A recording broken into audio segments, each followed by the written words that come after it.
Hello po, ako po si Glock9 for Guitar Underwear since 1960.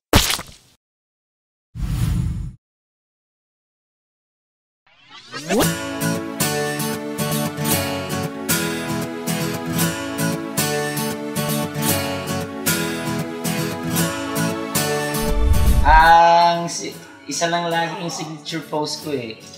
Parang kamay sa bulsa, tapos mukhang tulala. Yan lang lagi yung pose ko eh. Pogi pose. Ano ba?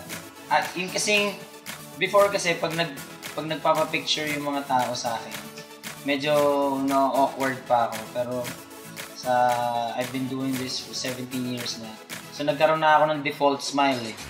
So pag may nagpapalitrato sa akin, isa lang lagi itsura ko eh. Wagwaki, may ganun. Yung mga galit na pose ko, siguro makikita mo yan pagka nasa stage ako and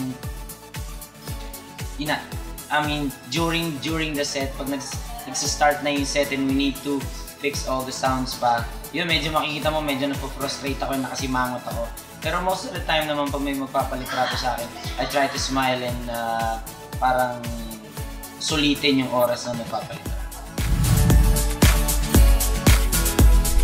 Puro crazy halos eh, pero siguro yun the craziest thing na ginawa ko na nasa isang malaking event kami, nasa isang malaking venue, sobrang dami ng tao. Iniwasan ko talaga lahat ng security para pumunta sa crowd sa taas, and syempre hindi mo alam kung anong pwede mangyari sa taas and sa sobrang gulo ng mga nanonood, pero sobrang bait naman ng mga tao sa akin, so lagi naman ako safe. Yun lang. Meron akong isang lately last song syndrome sa akin, hindi ko maalis-alis.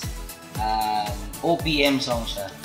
Ngayong nandito ka, ang puso ko'y sumigla, makulay ang buhay ko dahil sa pag-ibig mo. Nakita ko sa TV one time. Cellphone, saka cellphone na may malaking battery pa, saka pictures ng mga mahal ko sa buhay, saka food. Recently, yung bass player namin lagi nakakatawa yun, si Enan Cruz. Last night may gig kami, wala yata kaming ginawa kundi tumawa ng tumawa dahil sa mga kwento niya. Yun, si Enan ang nagpapatawa sa akin. Thank you sa lahat ng mga taong sumusuporta at patuloy na tumatangkilik po sa aking music. And sana hindi po kayo magsasawa. Pwede nyo pong i-follow ang kanilang Facebook page sa Guitar Underwear since 1960.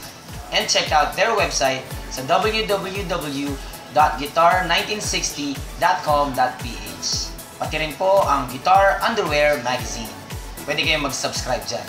At para sa produktong gawang Pinoy, magandang quality at sa murang presyo, tangkilikin po natin ang Guitar Underwear.